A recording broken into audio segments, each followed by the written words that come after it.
ವಿದ್ಯಾರ್ಥಿಗಳಲ್ಲಿ ಕನಸು ಮತ್ತು ಶಿಸ್ತು ಜೀವನದ ಅವಿಭಾಜ್ಯ ಅಂಗವಾಗಬೇಕು.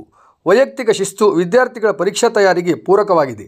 ಜೀವನದಲ್ಲಿ ಬದ್ಧತೆ, ಇಚ್ಛಾಶಕ್ತಿ, ಶ್ರದ್ಧೆ ಇವುಗಳ ಮೂಲಕ ವಿದ್ಯಾರ್ಥಿಗಳು ಗುರಿಗಳ ಕಡೆಗೆ ಗಮನಹರಿಸಬೇಕು ಎಂದು ಮಾಜಿ ಸೈನಿಕರು, ನಿವೃತ್ತ ಅಂಚೆ ಇಲಾಖೆ ಅಧಿಕಾರಿಗಳು ಆದಂತಹ ಸುಬೇದಾರ್ ರಾಮು ಅವರು ಅಭಿಪ್ರಾಯಪಟ್ಟರು. ಅವರು ಡಾಕ್ಟರ್ ಬಿ.ಆರ್. ಅಂಬೇಡ್ಕರ್ ವಸತಿ ಶಾಲೆ ಇಸಳೂರು ಶಿರಸಿಯಲ್ಲಿ ಆರೋಗ್ಯ ಭಾರತಿ ಸಂಸ್ಥೆಯ ಆಶ್ರಯದಲ್ಲಿ ನಡೆದ ಪರೀಕ್ಷಾ ತಯಾರಿಯಲ್ಲಿ ವಿದ್ಯಾರ್ಥಿಗಳು ಅನುಸರಿಸಬೇಕಾದ ಮಾರ್ಗಗಳ ಕುರಿತು ನಡೆದಂತಹ ಕಾರ್ಯಾಗಾರ ಉದ್ಘಾಟಿಸಿ ಮಾತನಾಡಿದರು. ಅಲ್ಲದೆ ಅವರು ದೇಶ ಸೇವೆಯಲ್ಲಿ ವಿದ್ಯಾರ್ಥಿಗಳ ಪಾತ್ರದ ಕುರಿತು ಸವಿಸ್ತಾರವಾಗಿ ಮಾಹಿತಿ ನೀಡಿದರು. ಆರೋಗ್ಯ ಭಾರತಿ ವಿಭಾಗ ಸಂಯೋಜಕ ನಾಗೇಶ್ ಹಾಗೂ ಇನ್ನೊಬ್ಬ ಮಾಜಿ ಸೈನಿಕರಾದಂತಹ ಶ್ರೀಯುತ ಮೊಹಮ್ಮದ್ ಗೌಸ್ ಅವರು ಮಾತನಾಡಿ, ವಿದ್ಯಾರ್ಥಿಗಳು ಉತ್ತಮ ಆರೋಗ್ಯದ ಜೊತೆಗೆ ಹೆಚ್ಚಿನ ಅಂಕಗಳಿಕೆಯ ಕಡೆ ಗಮನ ಹರಿಸಿ ಜೀವನದ ಮೌಲ್ಯಗಳನ್ನು ಅಳವಡಿಸಿಕೊಂಡು ಕಲಿತ ಶಾಲೆಗೆ ಗೌರವ ತಂದಾಗ ಮಾತ್ರ ಜೀವನದಲ್ಲಿ ಸಾರ್ಥಕತೆ ಉಂಟಾಗುತ್ತದೆ.